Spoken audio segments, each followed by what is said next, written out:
नमस्कार, आदाब, सत श्री अकाल, जय भीम, नमो बुद्धाय। दोस्तों, मेरा नाम है सुशील कुमार और आप देख रहे हैं बहुजन फ्रंटलाइन। दोस्तों, इस खबर को शुरू करने से पहले मैं आपको संविधान की प्रस्तावना सुनाना चाहता हूं।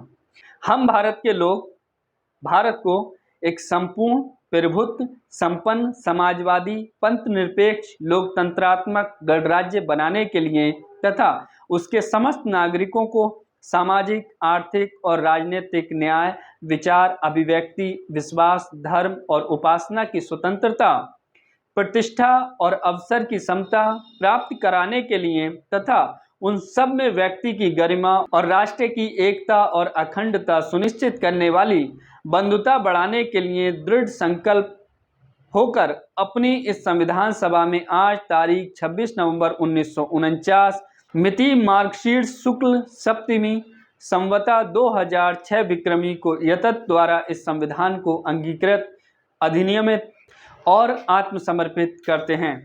तो दोस्तों, सवाल ये खड़ा होता है कि मैंने ये संविधान की प्रस्तावना या उद्देशिका आपको क्यों सुनाई। लगातार आप ये देखते हैं कि भारतीय जनता पार्टी के नेताओं की तरफ से या आरएसएस के नेताओं की तरफ से ये बयानबाजी होती रहती है कि संविधान की समीक्षा होनी चाहिए, संविधान में कुछ बदलाव किए जाने चाहिए।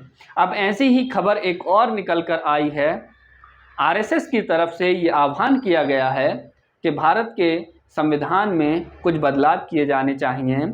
खास तौर से भारत की जो संविधान की जो प्रस्तावना है उसमें से कुछ शब्द निकालने चाहिए। तो पूरी खबर क्या है दोस्तों, वो मैं आपको इस पूरी खबर जो है मैं आपको बताऊंगा। राष्ट्रीय स्वयंसेवक संघ ने संविधान की प्रस्तावना में समाजवादी और धर्मनिरपेक्ष शब्दों की समीक्षा करने का आह्वान किया है। यानी कि समाजवादी और धर्मनिरपेक्ष शब्दों की समीक्षा करने की मांग की है। ये एक महत्वपूर्ण बात दोस्तों कि लगातार आए दिन इस तरह के मुद्दे उठाए जाते हैं। संविधान को लेकर के तरह तरह की बातें कही जाती हैं, संविधान के आरक्षण को लेकर के। संविधान में जो है पश्चिमी सभ्यता है, औपनिवेशिक है, और अब तो ये भी कहने लगे हैं कि मध्य प्रदेश ग्वालियर हाई कोर्ट के वकील तो यहाँ तक कहने लगे कि संविधान के असली निर्माता BN राव हैं, बाबा साहब डॉक्टर अम्बेडकर हैं ही नहीं। तो ये तरह की जो डिबेट और ये जो आरोप प्रत्यारोप ये चलते रहते हैं संविधान को लेकर के, ये अपने आप में जो है बड़ी चिंताजनक स्थिति है कि आखिर ये लोग क्या चाहते हैं। अब ये इस मसले पर आरएसएस का क्या तर्क है दोस्तों। धर्मनिरपेक्ष और समाजवादी शब्द हटाने को लेकर के आरएसएस का ये कहना है कि ये दोनों शब्द जो है आपातकाल के दौरान शामिल किए गए थे और ये बाबा साहब डॉक्टर अंबेडकर द्वारा संविधान का हिस्सा नहीं है।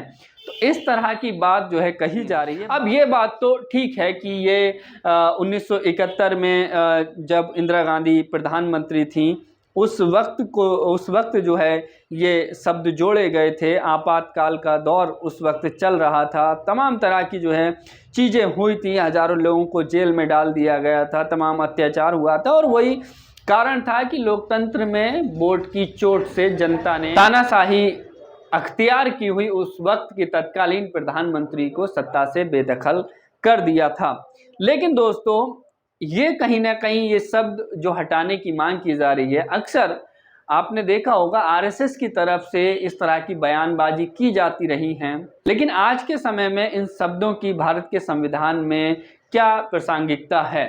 धर्मनिरपेक्षता की अगर बात कही जा रही है तो ये क्यों गलत है, क्योंकि एक वर्ग विशेष के लोग इस देश को हिंदू राष्ट्र बनाना चाहते हैं। वो ये चाहते हैं कि ये धर्म राष्ट्र बने, एक रिलीजन का राष्ट्र बने, जिसका बाबा साहब ने कड़े शब्दों में विरोध किया था। और बाबा साहब ने यह भी कहा था कि अगर किसी भी सूरत में भारत हिंदू राष्ट्र बनता है तो ये भारत के लोगों के लिए, हिंदुओं के लिए, भारत के SC ST OBC माइनॉरिटीज़ के लिए सबसे ज़्यादा खतरनाक होगा, सबसे ज़्यादा घातक होगा। लेकिन दोस्तों, ये एक पूरा प्रोपेगेंडा चलाया जाता है कि भारत को हिंदू राष्ट्र बनाना है। और इसीलिए कहीं ना कहीं इस तरह की जो ये डिबेट निकल कर आती है कि भारत के संविधान से सेकुलर वर्ड और धर्मनिरपेक्ष शब्द हटाना चाहिए, जबकि भारत का संविधान स्पष्ट तौर से सभी को ये अधिकार देता है, सभी वर्ग विशेष को या धर्म को, सभी को अपनी पूजा पद्धति का और रिलीजन फॉलो करने का, रिलीजन प्रैक्टिस करने का पूरी तरीके से उनको सभी को अधिकार देता है, स्वतंत्रता देता है। तो फिर अगर प्रस्तावना में ये शब्द जुड़ा हुआ है तो इससे आपत्ति क्या है? संविधान में तमाम संशोधन होते रहे हैं, अब तक संशोधन हो रहे हैं, तमाम कानूनों में संशोधन, अभी जब मोदी जी जब से प्रधानमंत्री बने हैं तब से भी कई कानूनों में संशोधन कर दिए गए हैं, लेकिन संविधान में संशोधन सकारात्मक दिशा में किए जाते हैं, न कि नकारात्मक दिशा में।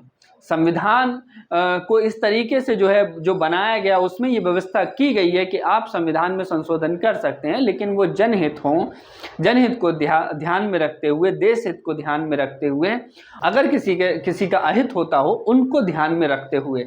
लेकिन ये बात समझ नहीं आती कि आरएसएस के लोग आखिर ये क्यों चाहते हैं कि इसमें से धर्मनिरपेक्ष और समाजवादी शब्द को हटाया जाए। ये एक महत्वपूर्ण प्रश्न है दोस्तों। तो अब आरएसएस ने ये मुद्दा शुरू कर दिया है।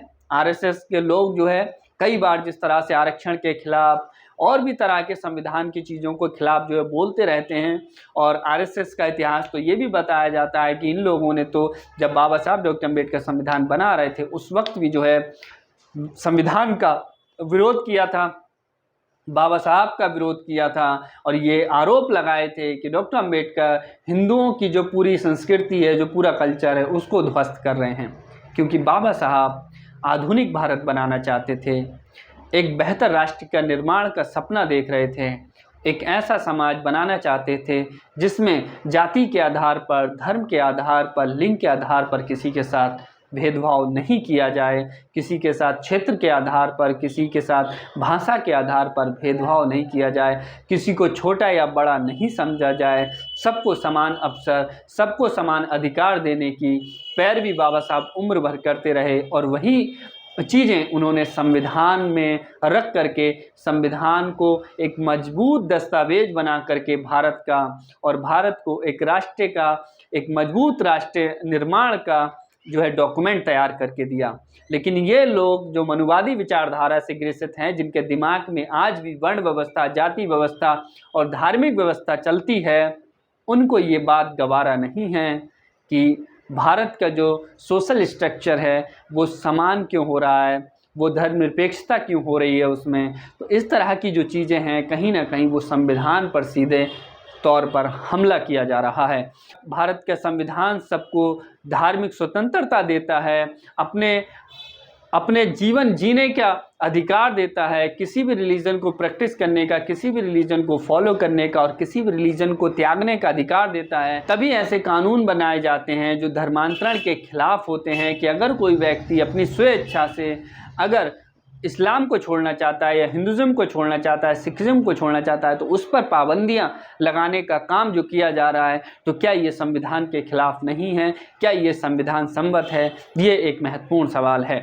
तो दोस्तों, इस वीडियो में सिर्फ इतना ही। आप लोगों की क्या राय है कमेंट करके जरूर बताइएगा। चैनल पर अगर आप नए हैं तो प्लीज़ चैनल को सब्सक्राइब कीजिए, वीडियो को लाइक कीजिए, शेयर कीजिएगा। शुक्रिया।